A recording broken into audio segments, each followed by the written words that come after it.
नमस्कार दोस्तों, foundation agree classes के इस शानदार प्लेटफॉर्म पर आप सभी का स्वागत है, जहां सीखना और सफलता एक दूसरे से मिलते हैं। तो आज हम बात करने वाले हैं एक बहुत ही ज़रूरी फसल के बारे में, जौ की खेती। हम इसे बिल्कुल क्लियर, स्ट्रक्चर्ड और कॉन्सेप्ट बेस्ड तरीके से समझने वाले हैं, बीज से लेकर कटाई तक।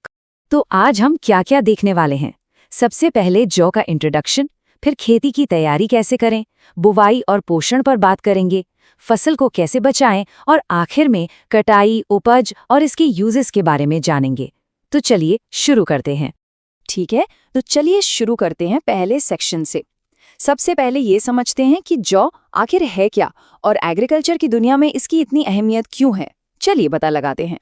तो देखिए, जौ का ग्लोबल इंपॉर्टेंस सच में काफी इंप्रेसिव है।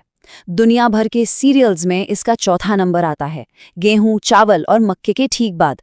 ये सिर्फ खाने या चारे के काम नहीं आता, बल्कि मॉल्टिंग इंडस्ट्री, मतलब जो बियर वगैरह बनती है, उसकी तो ये जान है। और सबसे बड़ी बात, इसकी खासियत ये है कि ये सलाइन सॉइल और सूखे जैसी मुश्किल परिस्थितियों में भी आराम से उग जाता है, जहां दूसरी फसलें जवाब दे जाती हैं। अगर हम इसके इतिहास की बात करें तो जौ कोई नई फसल नहीं है, ये बहुत ही पुरानी है। इतनी पुरानी कि इसका सीधा कनेक्शन ह्यूमन सिविलाइजेशन की शुरुआत से है। माना जाता है कि इसकी शुरुआत फर्टाइल क्रीसेंट इलाके से हुई, जो मिडल ईस्ट में है, और ये उन सबसे पहले अनाजों में से एक है जिसे इंसानों ने करीब 8 से 10 हजार साल पहले उगाना शुरू किया था। सोचिए कितना पुराना रिश्ता है हमारे इसके साथ।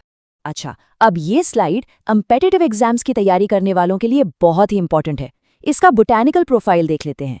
जौ का वानस्पतिक नाम है हॉर्डियम वल्गेरे एल और ये पोएसे फैमिली का मेंबर है। लेकिन यहाँ जो सबसे जरूरी बात है, जो याद रखनी है, वो है इसका क्रोमोसोम नंबर, डिप्लॉइड 2n = 14। ये एक ऐसा फैक्ट है जो एग्जाम्स में बार बार पूछा जाता है, तो इसे जरूर नोट कर लें। जौ को हम मोटे तौर पर 2 टाइप्स में बांट सकते हैं, और ये डिवीजन इस बात पे डिपेंड करता है कि उसकी बाली में दानों की कितनी कतारें हैं। एक होता है टूरो बार्ले, इसमें सिर्फ बीच वाला स्पाइकलेट ही फर्टाइल होता है। इससे दाने बड़े और एक जैसे साइज के होते हैं और इसीलिए ये माल्टिंग के लिए बेस्ट माना जाता है।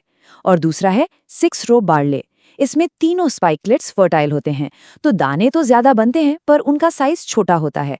इसलिए इसका यूज ज्यादातर एनिमल फीड यानी पशुओं के चारे के लिए होता है। तो जौ की बेसिक बातें तो हमने समझ ली।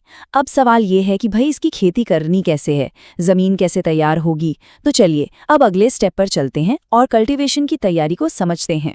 सबसे पहले तो जौ एक ठंडे मौसम की फसल है, एक कूल सीजन क्रॉप। इसे गेहूं से भी कम पानी चाहिए होता है। इसके लिए सबसे बढ़िया टेम्परेचर है 12 से 25 डिग्री सेल्सियस के बीच, और बारिश की बात करें तो 300 से 500 mm काफी है। मिट्टी के मामले में ये ज्यादा नखरे नहीं करता। हल्की दोमट से लेकर रेतीली दोमट मिट्टी, यहाँ तक कि सलाइन और एल्कलाइन सॉइल में भी ये आराम से उग जाता है। ये 6.0 से 8.5 तक का pHP झेल सकता है। अब बुआई का समय जगह के हिसाब से बदलता है। अगर मैदानी इलाकों की बात करें तो बुआई का सही टाइम है अक्टूबर से नवंबर, और पहाड़ी इलाकों में जब बर्फ पिघल जाती है तो इसे मार्च-अप्रैल में बोया जाता है। एक बात का ध्यान रखना बहुत जरूरी है, अगर बुवाई में देर हुई तो सीधा असर उपज पर पड़ता है, मतलब यील्ड कम हो जाती है।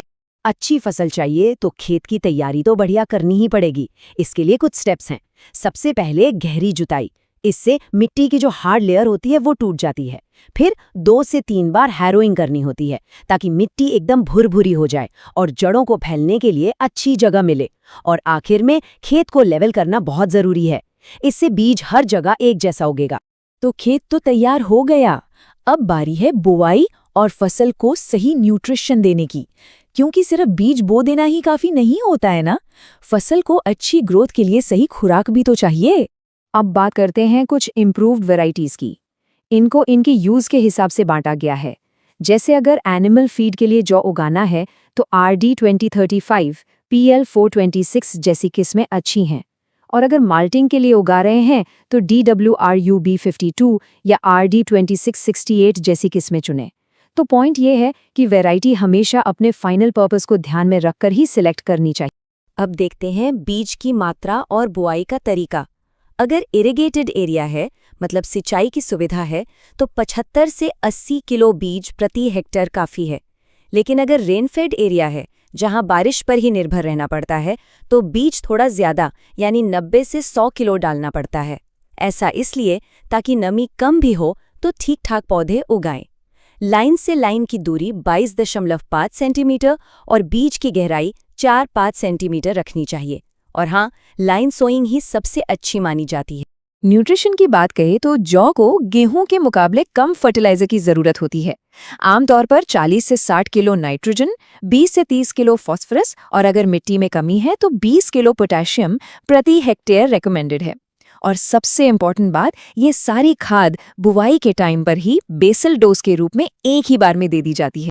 यहाँ एक बहुत ही जरूरी पॉइंट है जिस पर खास ध्यान देना है। अगर नाइट्रोजन ज्यादा डाल दिया तो इससे दाने की मोल्टिंग क्वालिटी एकदम खराब हो जाती है। होता यह है कि पौधे की ग्रोथ तो अच्छी हो जाएगी, पर दाने में प्रोटीन कंटेंट बढ़ जाएगा, जो मोल्टिंग प्रोसेस के लिए बिल्कुल भी अच्छा नहीं है। तो मोल्टिंग बाली के लिए नाइट्रोजन बहुत सोच समझकर डालना चाहिए। और हाँ, अगर आप लोगों को ये एक्सप्लेनेशन हेल्पफुल लग रही है तो फाउंडेशन एग्री क्लासेस को सब्सक्राइब करना मत भूलिएगा, ताकि एग्रीकल्चर से जुड़ी और भी इन्फॉर्मेटिव वीडियोस और लर्निंग कंटेंट मिलता रहे। वैसे तो जौ की खेती ज्यादातर रेनफेड कंडीशंस में होती है, लेकिन अगर इरिगेशन की फैसिलिटी है तो 3 स्टेजेस पर पानी देना बहुत फायदेमंद साबित होता है। इससे यील्ड काफी बढ़ जाती है। ये क्रिटिकल स्टेजेस हैं। पहला, टिलरिंग स्टेज, मतलब जब कल्ले फूटते हैं। दूसरा, बूटिंग स्टेज, जब बाली पत्ती के अंदर बन रही होती है। और तीसरा, ग्रेन फिलिंग स्टेज, जब दाना भर रहा होता है। इन 3 मौकों पर पानी जरूर दे। चलिए, अब तक हमने बुआई और पोषण की बात कर ली, लेकिन अच्छी फसल के लिए सिर्फ इतना ही काफी नहीं है। हमें फसल को उसके दुश्मनों से भी तो बचाना है ना? तो अब हम बात करेंगे क्रॉप प्रोटेक्शन की, मतलब खरपतवार, कीड़े और बीमारियों से फसल को कैसे सेफ रखें। जौ की फसल को बेसिकली 3 तरह के खतरों से बचाना होता है। सबसे पहले है वीड्स, यानी खरपतवार, जैसे फैलरिस माइनर और जंगली जई। इन्हें हाथ से निकालकर या हर्बिसाइड से कंट्रोल कर सकते हैं। फिर आते हैं पेस्ट्स, जैसे एफिड्स और टर्माइट्स। इनसे बचने के लिए सीड ट्रीटमेंट एक अच्छा ऑप्शन है। और आखिर में डिजीजेस, जैसे लूज स्मट और कवर्ड स्मट। इनके लिए भी सीड ट्रीटमेंट और रेजिस्टेंट वेराइटीज का इस्तेमाल करना सबसे बेस्ट रहता है। यहाँ एक इंटरेस्टिंग बात है। जौ के बारे में एक अच्छी चीज़ ये है कि इसकी शुरुआती ग्रोथ बहुत तेज़ होती है, और ये तेज़ी से बढ़ना एक तरह से नेचुरल वीड कंट्रोल का काम करता है। ये खरपतवारों को पनपने का मौका ही नहीं देता, तो फसल को नेचुरली ही वीड्स पर एक कॉम्पिटिटिव एडवांटेज मिल जाता है। तो सारी मेहनत के बाद अब हम आ गए हैं सबसे रिवॉर्डिंग स्टेज पर, यानी फसल की कटाई पर। अब देखते हैं कि हमारी मेहनत का क्या फल मिलता है, मतलब यील्ड कितनी होती है और इस जौ का हम क्या क्या कर सकते हैं। कटाई का सही टाइम पहचानना बहुत जरूरी है। जब दाने हार्ड हो जाएं और भूसा पीला पड़ने लगे, समझ लीजिए फसल तैयार है। ज्यादा देर नहीं करनी चाहिए, वरना दाने झड़ने लगते हैं और लॉस होता है। थ्रेशिंग के बाद दानों को अच्छी तरह सुखाना भी बहुत इंपॉर्टेंट है, खासकर अगर उन्हें माल्टिंग के लिए यूज करना है, क्योंकि नमी से क्वालिटी पर बहुत असर पड़ता है। तो आखिर में उपज कितनी मिलती है? देखिए, अगर फसल को अच्छे से मैनेज किया गया है तो ग्रेन यील्ड यानी दाने की उपज करीब 20 से 35 क्विंटल प्रति हेक्टेयर मिल जाती है, और साथ में 30 से 50 क्विंटल प्रति हेक्टेयर भूसा भी मिलता है, जो एनिमल फॉडर के लिए बहुत काम का है। और अब देखते हैं जौ के यूजेस। ये सच में एक मल्टीपर्पस अनाज है। इसका सबसे बड़ा यूज तो मॉल्टिंग इंडस्ट्री में होता है, बियर और विस्की बनाने के लिए। इसके अलावा ये पशुओं के चारे के काम आता है, और हम इंसान भी इसे आटे और हेल्थ फूड्स के रूप में इस्तेमाल करते हैं। इसमें बीटा ग्लूकन्स नाम का एक एलिमेंट भी होता है, जो कोलेस्ट्रॉल कम करने में हेल्प करता है, तो इसका मेडिसिनल वैल्यू भी है। तो चलिए, जाने से पहले एक क्विक रिकैप कर लेते हैं उन पॉइंट्स का जो एग्जाम के लिए सुपर इंपॉर्टेंट है। पहला, क्रोमोसोम नंबर 2n=14। दूसरा, ओरिजिन फर्टाइल क्रेसेंट। तीसरा, सेलाइन सॉइल्स के लिए ये बेस्ट सीरियल है। चौथा, माल्टिंग के लिए 2 रो बार्ली यूज होती है। और पांचवा, अच्छी माल्टिंग क्वालिटी के लिए नाइट्रोजन कम रखना है। ये पॉइंट्स जरूर याद रखिएगा। तो कुल मिलाकर हम ये कह सकते हैं कि जौ एक बहुत ही हार्डी, लो इनपुट और क्लाइमेट रेजिलिएंट फसल है। मतलब ये मजबूत है, इसमें लागत कम आती है और ये मौसम के उतार चढ़ाव को भी सह लेती है। ये न सिर्फ हमारी फूड सिक्योरिटी के लिए ज़रूरी है, बल्कि ब्रूइंग जैसी इंडस्ट्रीज़ के लिए भी बहुत वैल्यूएबल है। और यही डबल इंपॉर्टेंस इसे आज की एग्रीकल्चर में एक खास जगह देती है। तो ये थी जौ की खेती पर हमारी पूरी चर्चा। देखने के लिए बहुत बहुत धन्यवाद। सीखते रहें, बढ़ते रहें, और हाँ, एग्रीकल्चर से जुड़े ऐसे ही इन्फॉर्मेटिव कंटेंट के लिए फाउंडेशन एग्री क्लासेस को सब्सक्राइब करना बिल्कुल न भूलें।